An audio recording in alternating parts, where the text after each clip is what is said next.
on different types of infectious diseases, including Zika, Ebola, and you're focusing on coronavirus. Can you give us a short snippet about what got you interested in all these diseases? I'm Paulo Verardi. I am an associate professor in the Department of Pathobiology at the University of Connecticut. I work in vaccine development, particularly for diseases caused by viruses. So my background is actually in virology, molecular virology.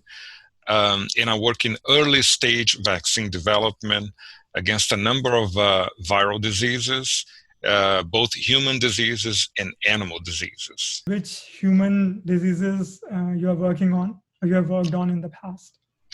Yeah, so in terms of human diseases, I have actually done part of my work for my doctoral work was on vaccines against smallpox. As you know, smallpox is a viral disease. It has been eradicated. It is still a concern in terms of use as a potential bioterrorist agent. So we have been trying to develop safer versions of the smallpox vaccine for a while. So that's one human disease.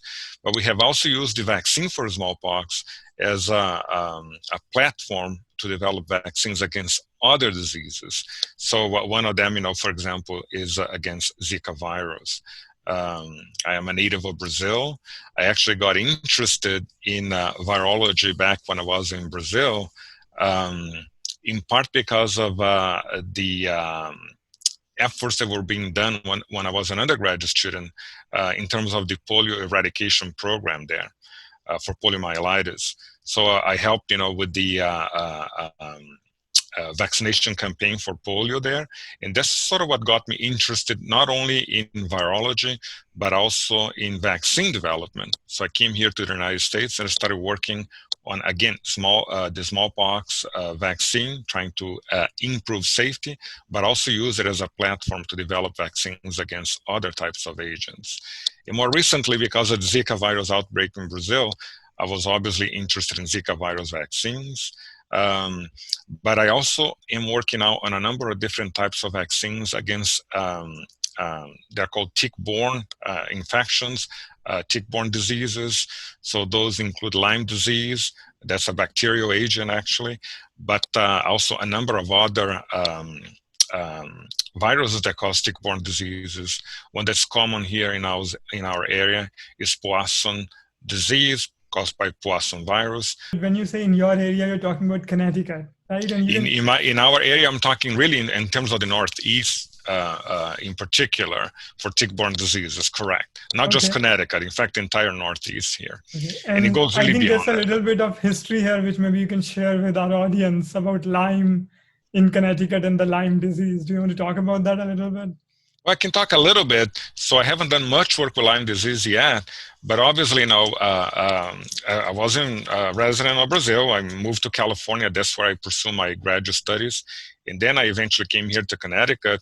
For me, Lyme disease was not much of a concern until I moved here and was immediately exposed, immediately had my tick encounter, so to speak.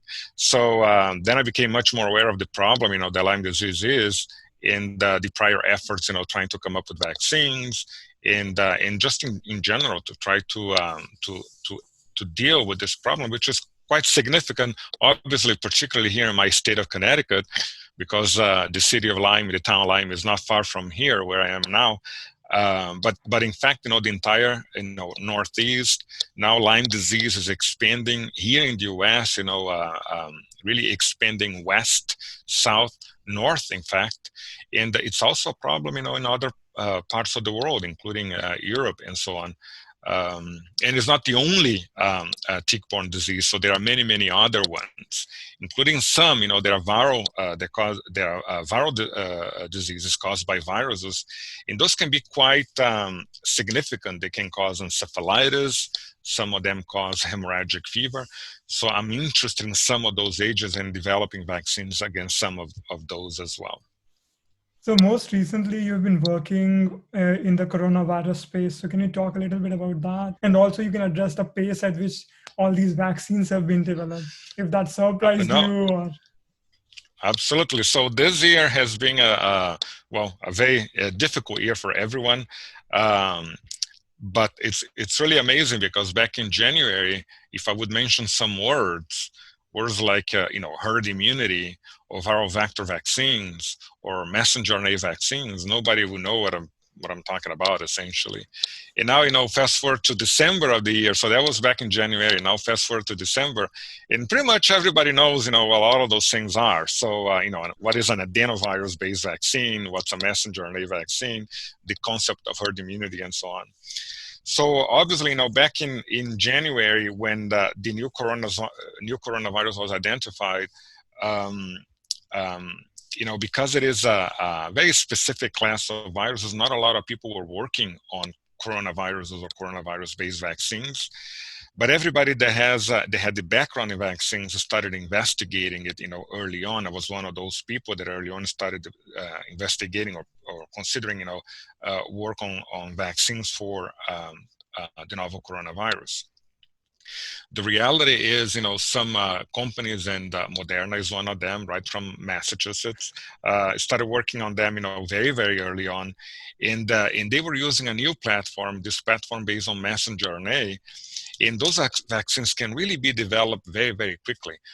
Really, all that you need is the genetic sequence of the pathogen of interest. In this case, being a virus, the genetic sequence is relatively smaller than, let's say, for a bacterial agent. And then we have obviously experience we already had experience with coronaviruses, so we knew where to focus our attention on. And in this case, is the spike protein that, again, everybody knows what it is now. So it's not surprising that Moderna and then BioNTech and then eventually, Pfizer got involved in this process and started developing these vaccines very quickly. We really didn't know, what was going to happen. Obviously, more conventional vaccine platforms were also used, including obviously, this adenovirus, viral vector vaccines, some of which are in clinical trials now. And then, even more standard, approaches like subunit approaches, or live attenuated or killed vaccines. So because, the messenger RNA vaccines were so could be made so quickly, they were the first ones to get into clinical trials, and the first ones here in the US to get emergency use authorization. So that is not surprising. What is surprising is that it is a brand new type of technology that we have very little experience with. But considering what's happening in the world, I think the risk benefit here, or the benefit to risk, ratio was obviously in favor of approval of the vaccine. And it seems that it is indeed, very efficacious. So, we are all with our fingers crossed. We expect more vaccines to come in, and actually we expect enhancements of these vaccines in the future, because we really don't know how this novel coronavirus is going to behave, as time goes by. A lot of people talk about mutations in the virus, and it sounds scary, although, we really don't think that for coronaviruses that's going to be a major problem. But the reality is this coronavirus in particular was so unique, had so many surprises to us, that we have to keep thinking about enhancing these vaccines.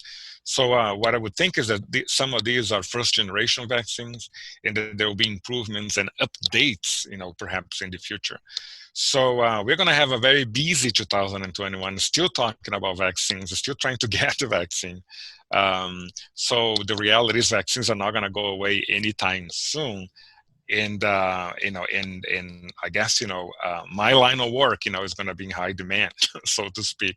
I think that was quite a good summary. So can you talk about the speed at which these vaccines went through clinical trials, and can you compare that with what has happened historically? Yeah, absolutely. So historically, you would come up with a new disease, like the Zika outbreak, and you would develop a new vaccine. You would test that in animal models first. So you would vaccinate mice, for example, try to develop some challenge model to test the efficacy of the vaccine in mice. Ideally, would move them to non-human primates, rhesus macaques, for example, and it would test again, if they develop good immunity, And ideally, it would have, again, a way to test, for efficacy so that you could test efficacy then. And usually, when you're doing this, you're going in a certain direction. You have to you have to change things. So, it is really a process. You go back and forth. You redesign your immunogens. You consider new immunogens in your vaccine formulation. So it's a busy process, so to speak. And then eventually, if you have a really good and promising candidate, you go and start moving into clinical trials. People talk a lot about phase 1 and then phase 2, and finally the very large phase 3 trials, the ones that are actually, you can actually test efficacy. So in general terms, this is a process that takes, a number of different years, right? Let's say, 5 would be, a very fast development for a vaccine, more typically 10 up to 20 years. And sometimes, you try to develop vaccines and you really don't come up with good candidates. So that's the case for HIV. We have been trying to come up with vaccines for HIV for decades and decades now, and we haven't been successful. But that's because of the uniqueness of HIV and its variability and so on. Yeah, so Paulo, so to focus on coronavirus for now, so can you compare the trial size for, say, the Pfizer vaccine or the Moderna vaccine? I'm talking about the clinical trial size with what historically would have been demanded versus what has happened now. Yeah, so what the happened patient is... number and all that. Sure. So what happened is, back in March when things really became, quite honestly, very scary, right? I mean, we really didn't know where we were going. It was uncharted territory for us to have a pandemic of such scale with, a mortality rate that was so high. Obviously, some of these initial vaccine candidates were moved immediately into human clinical trials before actually being tested in animal models. And that's quite unique. It has, quite honestly, never really happened, at least in modern times, something of that nature. So that was quite unique, but really we almost didn't have a choice because, if you remember back in March when we started the shutdowns, everybody was pretty scary. The numbers were very scary with very high mortality, and so on, mostly because it was a brand new disease. We really didn't even know how to treat the patients that were coming to the hospitals. So not surprising, that there was a lot of effort and quite honestly, a push to start those clinical trials as soon as possible. The clinical trials, quite honestly, were done, in a very typical way, in the sense that the number of people enrolled in the clinical trials were adequate, so to speak. Phase 1 starts with a small number of people because, really you just want to, try to see if if the doses that you're using are correct, if you're having any negative side effects, that type of thing. And then you move to phase 2, and really then you go to this phase 3 where you really enroll thousands and thousands of people, right? And it is important to do that. I know that it sounds like, even too many people to try to test, before you get approval. But remember, to test efficacy of a vaccine, you need to have enough people in your group that receive the vaccine and that receive the placebo, so that they, when they get natural, some of them are going to, they have to be assigned obviously randomly, so that, some of them will naturally be exposed to the virus.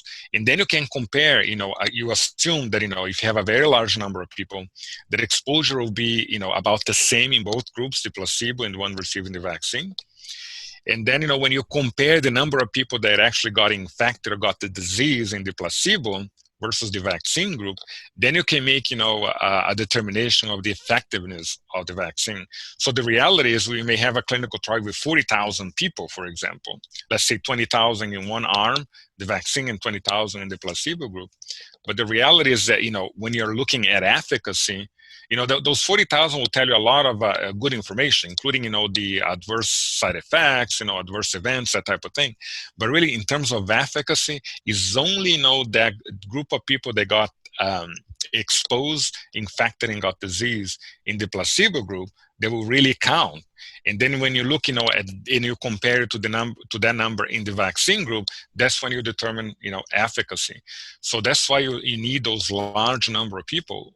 And that's why it takes a while as well, because after you vaccinate, You have to wait for people to, be naturally exposed, and therefore, develop, disease or test positive, that type of thing. So that's why it took so long, and that's why it takes such a large number of people. Now, Do you normally think you would continue that for a longer period of time, because one of the things that you want to determine, and obviously we'll continue checking that, is over time, does the vaccine efficacy sort of stays the same? Do you have waning immunity? Is there any evidence that you lose the effectiveness of the vaccine over time? That type of thing. So those are some of the questions that are still up. We don't have a clear picture of that. But the early indications are all good. I think, the vaccines, they tend to induce very robust immune responses. That seems to be the case here. And I think it's very likely that it will induce also, long-lasting immunity. Okay. And so what about the people who are getting reinfected? So how about that? And then also there was a report over the weekend that there's a new strain which has emerged in UK with like 17 different mutations, and people were concerned that maybe the vaccine they are taking will not be of any use. Yeah, and that is obviously a very important concern. We should think about those things. But there are good news here. First of all, coronaviruses, for most viruses, usually when you get an infection, you're not reinfected by the virus. For example, I got measles actually as a kid. And obviously, after I recovered from measles, which was very severe, I had really, severe measles infection disease. But after recovery, I'm supposed to have, lifelong sort of immunity. So I didn't need to worry about measles anymore. For some other viruses, it really depends, like influenza, because influenza changes so much, you kind of have to have a new vaccine every year for the new strains that are emerging, right? Because of these mutations that you mentioned. Well, coronaviruses, they don't tend to mutate that much. But even for the ones that don't mutate that much, we know because that we the humans are susceptible to reinfection to some of these coronaviruses, the ones that actually infect humans. Those are the ones that cause the common cold, that cause common colds, that type of thing. So we know that we eventually become susceptible to reinfection, probably because we don't generate quite a robust immune response. So the good news is that vaccines, unlike natural infection with the SARS coronavirus 2, they seem to induce stronger immune responses, probably more long-lasting immune responses. So in other words, in natural infection with the virus is actually smart enough to sort of modulate the immune response that you get, dampen the immune response that you get, so that you eventually become susceptible to reinfection. The good news is that this is probably going to be less of a problem for the people that actually got vaccinated. But only time will tell. We're going to have to monitor ourselves, the people that got vaccinated, look at the immune responses, the antibody responses, those T-cell responses over time, just to make sure that they are sustained.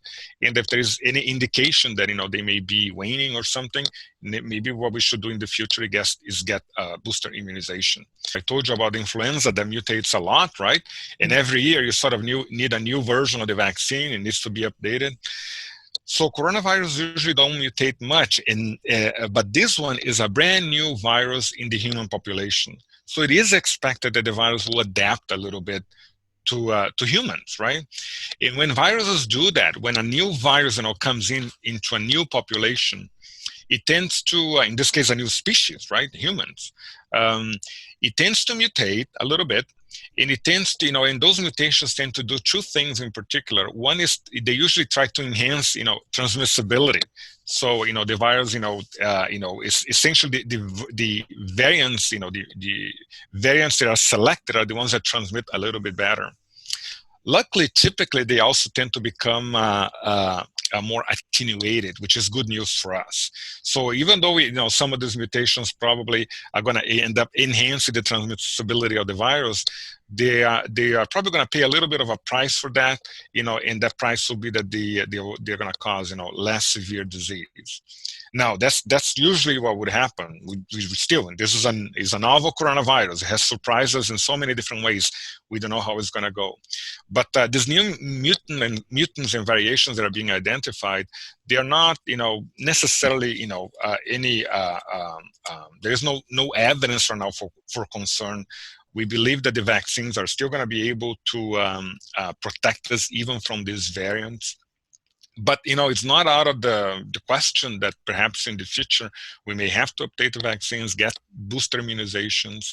In other words, we, like I told you before, I think the vaccine field, as far as coronaviruses go, is going to be a very busy one. So in other words, the Pfizer and the Moderna vaccines here in the US are not going to be the end of it. We are probably going to have more vaccines coming in and getting approved, and we're going to perhaps in the future have newer versions of these vaccines. So do you think that it makes sense for people to have different types of vaccines? So for the same patient to receive, say, the mRNA vaccine and maybe something which is a more traditional platform, say an attenuated viral particle. So do you think people should get two types of vaccines? That's a question to be answered. Yeah, I mean, it is possible that in the future we may start changing, the way that the types of vaccines that we are giving to people. Just like, for example, during polio. For polio, we first came up with a live attenuated vaccine, and then later on with a killed vaccine. And here in the US, we switched. First, we were vaccinating people with the live attenuated, and then we switched to the killed vaccine. So that is very, it's possible that may happen here, that may be the case here as well. However, quite honestly, I don't think we have enough information for that. What will happen most likely is that a whole bunch of different vaccines are going to be approved or get at least early, emergency use authorization, which is the case now for the Moderna and the Pfizer. And, then which one, if you had the choice, because the reality is you may not have that choice for the longest time, but if you had the choice, which one would you take? Which one will be better? Well, some of these questions we don't know. The answer to some of these questions we don't know, right? So only I guess time will tell us. And then it's very likely that other modalities will come in, the more standard ones, as you said, right? The more conventional types. But we're going to have to look at the efficacy data. We're going to have a lot more information about the messenger RNA vaccines then. So I guess it's to be determined, but I wouldn't be surprised if that we end up with a lot of different vaccines in the end up being approved, especially when you think about worldwide, not just the United States. When you think worldwide, we're just not going to have enough messenger RNA vaccines to vaccinate everybody in the world. So it's very possible that some of these adeno-based vaccines are going to be approved in other countries and are going to be used there, even if they don't offer as good as of a protection as the messenger RNA vaccines, because you better have something that offers 70% or 80% efficacy than nothing, right? So it's initially it is going to be a question of availability, and we may not have much of a choice, and we really have to think what's best for us, but eventually, as all of these things get sorted out, I would think that some of these vaccines will probably dominate, and be preferred over others. But at this point, it's a little bit too early, quite honestly, to think that far. We're just, quite honestly, just happy that we have a vaccine that's at least 95% efficacious. That's you really do good look news. Happy with the news. So I have another question with regard to, say, these different types of vaccines. So one of the concerns could be that maybe taking one of these vaccines can increase your chance of contacting a different type of infectious disease. I know that those were some of the concerns with, say, Zika or previous vaccines. So can you talk about that and then also talk about the same scenario in the context of these coronavirus vaccines? Sure, yeah. So as with any other vaccine, you always have to think about potential, problems that you may have. One of them are just adverse reactions that you may have. You have heard about some people with severe allergic reactions that actually received the messenger RNA vaccines and actually ended up having problems. So that's one thing, that you think of. But in terms of vaccine safety related to the actual, not to these adverse events, but to other types of infections, or perhaps to something called exacerbation of disease, because sometimes if the vaccine is not appropriate, it may actually cause some harm to you in the sense that, if you actually get exposed to the particular agent, you may end up with an enhancement of disease. So that was a concern that we had early on. Part of it, is based on the prior examples. For example, we know that when you vaccinate, depending on the type of vaccine against dengue virus that you develop, you may end up predisposing yourself, if you take, a certain type of vaccine, to other types of dengue virus, because dengue comes in several different types or serotypes. So we knew that from both on work on vaccine development, but actually just from natural infection. So when you get, one serotype of dengue, and later on you get a second serotype, you may end up having a more severe disease after the second infection, because the one serotype doesn't really protect you against all the other serotypes. That was one of the concerns, for corona, just because, there was some evidence in animal models that perhaps, that could be a concern. But the reality is, nothing really has shown any evidence of that as far as antibody-mediated, enhancement of disease goes. There was also another one that's more a T-cell type of mediated, enhancement of disease. And the good news is that the messenger RNA vaccine that received the emergency use authorization now, they really don't promote those T-cell responses that we think could lead to enhancement of disease. So in other words, all of the news are pretty good. We seem to have a vaccine that's not gonna, unlike some of the concerns for the Zika vaccines and dengue vaccines, that's not gonna lead to enhancement of disease. So those are all good news. People like me and other people are looking at the data very carefully, and we haven't seen anything so far that indicates that there will be a problem. So again, more good news. Finally, at the end of 2020, good news, right? Okay. I mean, yeah, that sounds good. So, can you speculate a bit about? Right now we understand that there was this global pandemic, and then there was this need to have these vaccines basically be rushed through different phases of a trial or even preclinical work. But if that were not the case, then in your mind, was there anything which should or could have been done differently to alleviate some of these downstream fears? For example, not being aware of the long-term effects or the long-term efficacy of the vaccine, or like some of these other disease enhancement related consequences. So can you talk a little bit about that? Like, what would have been the ideal scenario? Well, the ideal scenario would be one where we would be a little bit better prepared for pandemics, right? And the reality is, we knew that we were kind of overdue for a pandemic. Pandemics, have happened in the past, and we shouldn't, expect that because they had happened in the past that it wouldn't happen in the future, right? And including right now. So I think, one of the things that we learned is that we were somehow prepared, but we need to be even better prepared from now on, because it's not just coronaviruses, but influenza viruses, are another concern, right? So those are pathogens that have, high pandemic potential. They're not the only ones, but coronaviruses and influenza viruses are. So we really better have, a better system in the future to quickly develop and test the vaccines. In a situation like, what happened back in March or earlier this year, where, the infrastructure, the supply chain, everything else is kind of collapsing, right? Because everybody's shutting down, everybody's staying at home, that type of thing. We also learned that we need to have these vaccine platforms, sort of in place and ready to go, right? Just waiting for that genetic sequence of that, new pathogen or variant pathogen to be available to sort of plug it in and move it, as quickly as possible. Potentially even, in side by side, into animal trials, animal preclinical trials, and human clinical trials.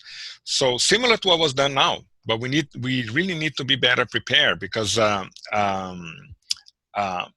you know, to generate immunity against coronaviruses, turns out to have been, protective immunity, turns out to have been, relatively easy.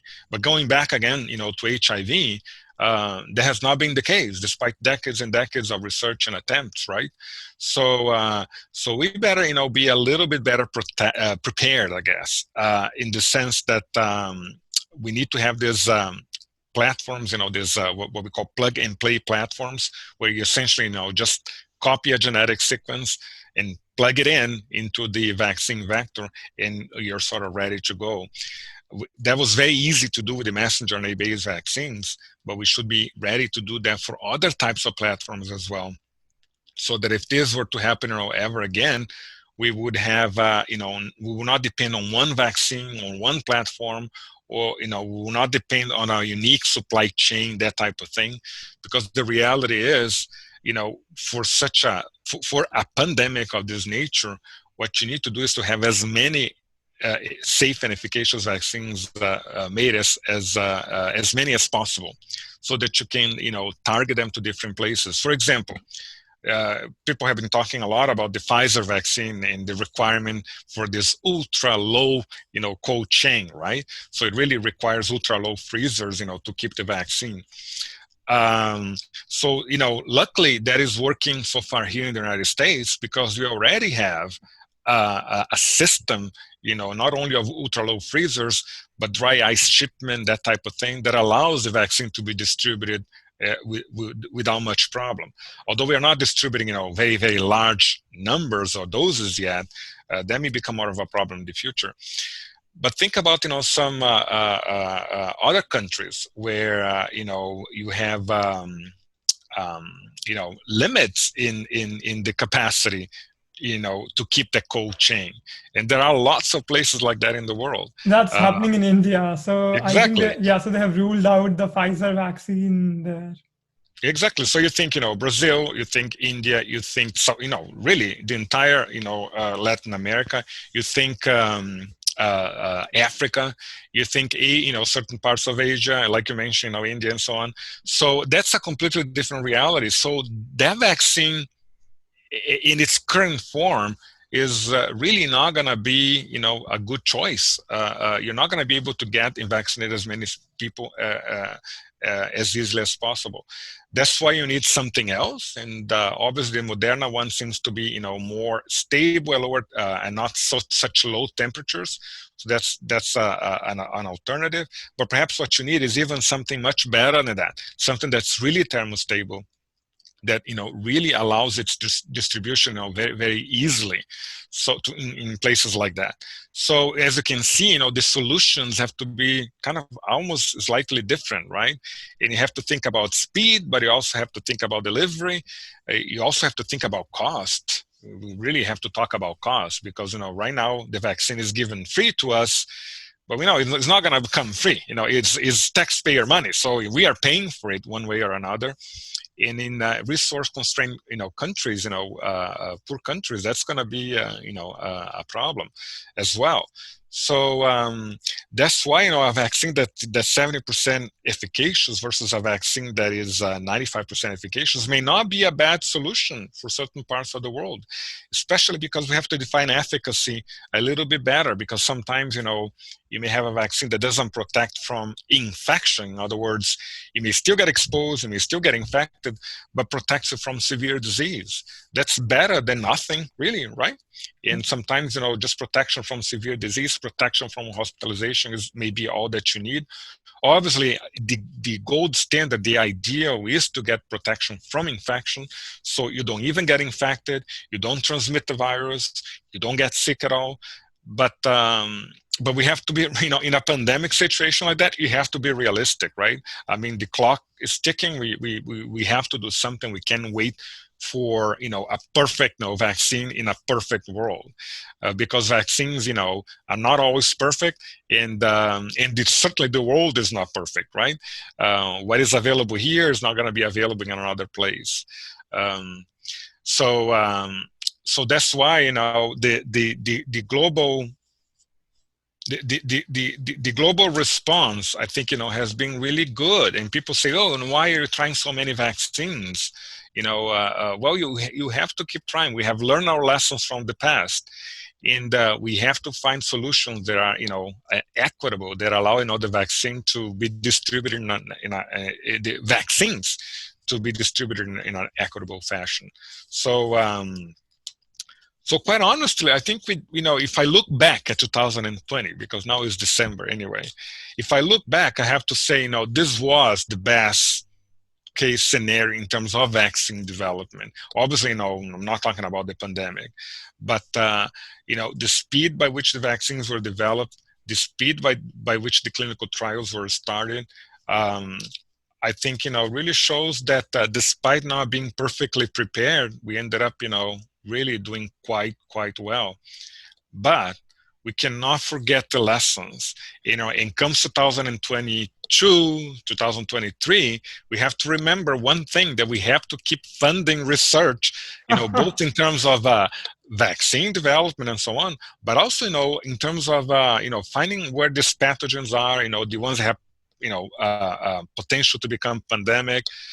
There are always, new variants and new viruses that show up. So, we are a lot of people in a relatively small planet. We have to we should not just believe that now, everything is well and done, and that this is not going to happen again, because quite honestly, it could happen, it could happen perhaps in another 100 years, right? But it could happen, in a few months, or in a few years as well. So we have to be prepared. There's no excuse for that. If you look at movies or even say TV programs, they usually show like scientists, as this crazy group that is a little bit nerdy, but also like getting involved with, some kind of testing. So there's a new program on CWTV. It caters to the younger crowd, and they have this program. It's called the Marsh thing. And it's like one of these crazy things where the scientist is going and he's cutting up like a plant that's also a human being. I mean, it's just strange. It's like, usually in these movies and all the shows, scientists as like these crazy people trying to release different types of things. But do you think like the way the community has responded to coronavirus, that has helped change the perception? Or like, how do you think about this as a scientist? Well, I hope so. I hope, that people now are more aware of it, are more interested in it.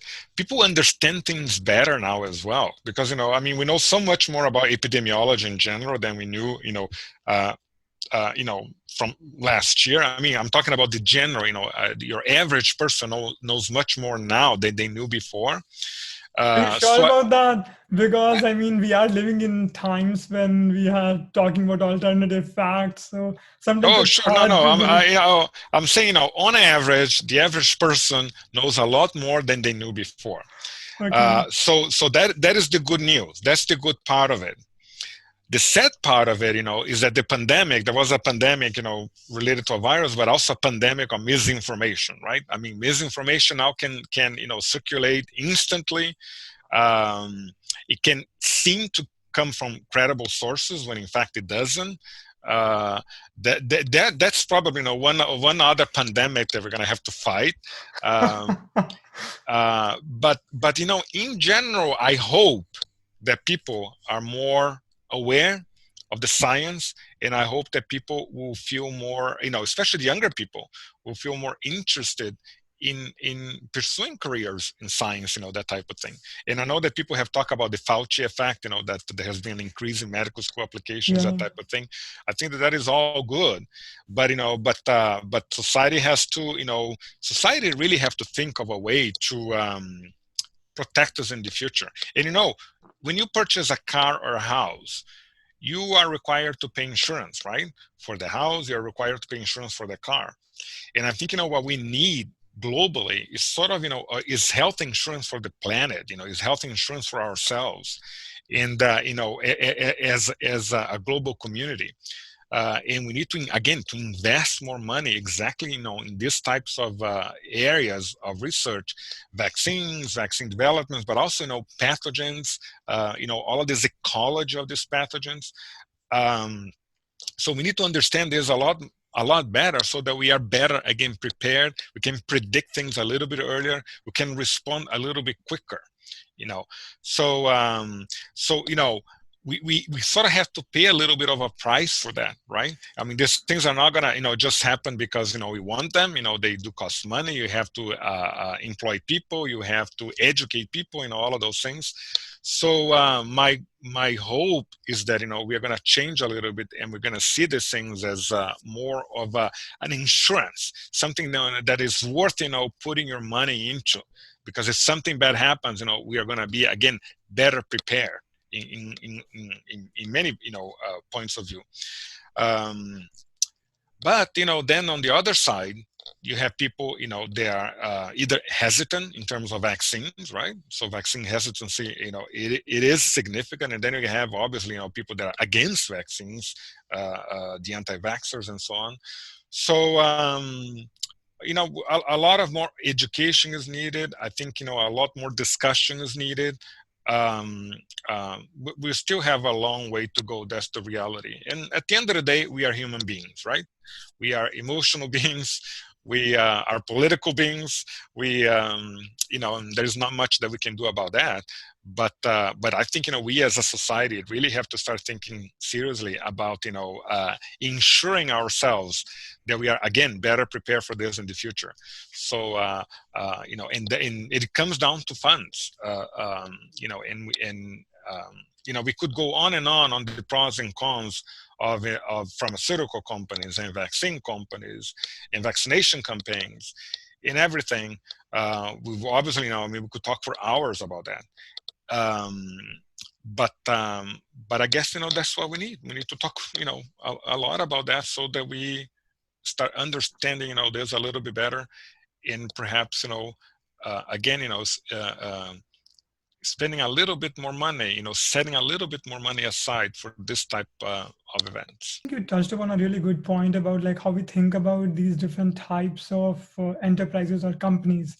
Especially, so I think it has become quite evident with the response to the coronavirus that it's truly a partnership, like a public-private partnership that moves things along.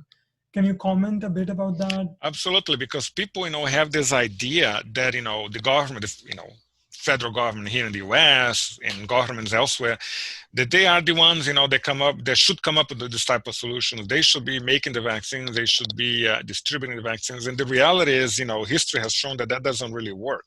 In other words, you need, that exactly what you said, the public and private partnership.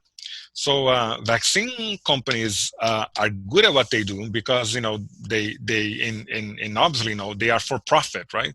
So they're going to make things. To make these things, they need to make money. They're not going to make a vaccine and provide it for free. They're just not going to have the ability to do so. Vaccines tend to be a little bit more, vaccines, treatments, drugs, biologicals, they tend to be expensive. So the reality is that we can't really blame them, so to speak, for wanting to make a profit. At least they need to be, in the best case, and in the neutral case scenario, they need at least to recoup all of the money, that they use. You have to remember this case is a little bit different because the federal government here in the US and elsewhere in other countries, they really have developed a partnership very early on and come up, in paying a lot of the costs associated with the clinical trials and so on. But in a typical situation, a vaccine company, receives usually some help from the public sector and so on. But the reality is they are on their own. So they are going to have to come up with all of their money to try to invest on a vaccine, on a drug, on a treatment. They're going to have to, pursue those clinical trials and pay for them. And then if they get something approved, and and that doesn't happen very frequently, okay, as you know, then they will have to eventually recoup their money, right, by the selling of the drug, of the vaccine, or whatever the product is. So So we have this tendency to think that they're just for the money, or that they are overcharged. But the reality is, they are part of the private sector. They are not funded by the government, and therefore they sort of need to do that. So I guess what we need to do is understand a little bit better how the system works, because that is how the system is set up. Governments tend not to be interested in vaccine development, and certainly in vaccine manufacturing. Um, uh, these are quite honestly things that are better, left for the private sector. So, so that's how the system works. And unless if we change that, we don't have an alternative right now. Quite honestly, I think it does work well in a certain sense. Like I told you, usually, when the big government, is in charge of something, usually, sadly, it doesn't work, as well. There's a lot of red tape, bureaucracy. It's not very cost effective. The private sector tends to be very cost effective because, if they are not, they're out of business. And nobody comes to help them out. So, so quite honestly, I think that the system does work. We just have to kind of understand it a little bit better. Is it perfect? I don't think so. Is there room for improvement? Absolutely. Okay. We particularly for some of these um, diseases, there are potential diseases. Pandemic influenza is a potential. It doesn't. Right now we don't have a influenza pandemic. Certain types of diseases, they will not be, vaccines against certain types of diseases will not be profitable for companies if they don't sell enough doses. But maybe that, that's where the government perhaps should step in terms of being ready and prepared, if it does become a problem. So you see, there is absolutely a role, a partnership that must exist there. Because if you don't have that, then we are prone to, relive history and be where we are now. When I was in Brazil as an undergraduate student, I participated in the polio eradication program there, right? And I always say this: I used to think in Brazil that I was very, very poor, okay, because I was poor in Brazil. I went to a public university. I didn't have to pay anything. If it wasn't for that, I wouldn't be able to go to a university because I wouldn't have money to pay for it. But then when I went, so I show up for this thing, where we're going to take the vaccines and go to the, not to the main part of the city, but to the suburbs, right? And boy, it was an interesting experience because that was considered poor in Brazil, didn't know how poor people could be. And so then when I went there, you go to these slums essentially, and then you see that they don't have water. There's no sewage. I mean, the sewage runs on the streets. I mean, what a slum is essentially, and for me that was life opening. And what was good for me, just to give a preview, is that when we were coming there to get vaccines, people would bring their babies because it was especially for children and babies, and they were so happy to see us, and it felt so good to make a difference, somehow, to those people and see their response. For me, the most important thing was not me going there and seeing that they were poor, but actually, no, even though they were poor and so on, they were coming to us. They wanted their kids vaccinated. It was all for the greater good, so to speak. And that's essentially why I became interested in both in virology, in viruses, and then in vaccine development in particular. And that's what I wanted to do after that. But it was, it was that little experience, that made me do that. When you see that things can make a difference, it's very interesting. And then when I came here to the US, a lot of my virology professors, a lot of them, they actually, the reason why they were virologists is because back in the 50s and 40s and 50s, they had been affected by polio. So one of my virology instructors, couldn't walk very well. He was originally from China. and that's because he had poliomyelitis, as a child. So, so it's very funny how, I was there because of polio and they were there because of polio, but, from completely different generations. Yeah. And he was not even the only one. Another virology professor was there for sort of the same reason. So it's interesting. So I hope that this, now will make a lot of people, will motivate a lot of people to consider careers not only in vaccine development or virology, but in public health, right? In all of these other aspects, mental health, all of these other aspects that became so clear to us now, much more clear. I mean, they existed before, nothing is new, but the pandemic exacerbated this, brought them up, in clear view, so to speak. So I hope that we all get motivated now to keep to make a difference, and again, make sure that if something like that ever happens again, that we'll be better prepared, and better yet, that it doesn't even happen ever again. I mean, we were talking about the public-private partnership. So just to close out that conversation, so Moderna did not really have the same infrastructure as Pfizer does, and the U.S. military pitched in a lot to make it a success. No, absolutely. So they need it, right? Because they're a brand new company. They have, as far as I know, they had no vaccines approved. They had no products really, So they were relatively, a small, early stage company. So, absolutely, that was very good. In that, that the federal government, really, or the military, whatever you want to call it, really, stepped in and pushed it through, because they needed that.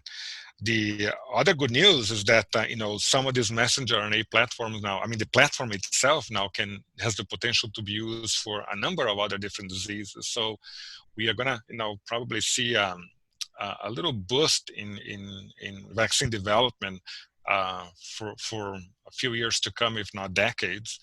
But again, it all depends on our acceptance of vaccines. And I think, we really have a very important role in educating people, and we need to really have frank conversations with people about vaccines, about, the vaccine development process and so on. Because like you said, the misinformation is there, fear is there, resentment is there from past history, and we have to deal with that. We cannot just ignore them and say, no, it is for the greater good, just trust me, believe me. We have to do more than that, but it is tricky, okay, because like you said, misinformation is really impressive these days. I think some of it also has to do with the way this pandemic has highlighted the disproportionate level of income and all of that in globally, actually. So I mean, you mentioned that US should look after itself, and we can we have the supply chains and the facilities for, say, Pfizer vaccines and all that, which can't be offered in India. But even in the US, the people who have been disproportionately affected, Absolutely. like there's a class difference that affected the disease outcomes, and that is also playing a role in the way the vaccine will be, I guess, made available. I don't know. Absolutely. I couldn't agree more with everything that you just said. So equity, we have to think about equity, no question. The good thing about vaccines is that typically when you produce a good, cheap, efficacious, safe, and cheap vaccine, the issue of equity is a little bit easier to resolve, right? It becomes more of an issue of acceptance. But not all vaccines are cheap and easy to administer and so on. So that's where I think, we have a lot of work to do, because just like you said, there are some vaccines that work great for us here, or I would say for me here, right? Because I have great health insurance. I can go to my doctor, and even if he doesn't want me to, or doesn't, recommend a vaccine for me, I can request it. But how many other people, are like me here in the United States? They have, the type of health insurance that I have. that allows me to have, whatever I want to have. So it's funny sometimes. Is I just think, in the place where I live, where my next door neighbors have a completely different situation when it comes to health insurance, even though we live in, right next to each other. It's truly amazing. Okay, it's truly amazing.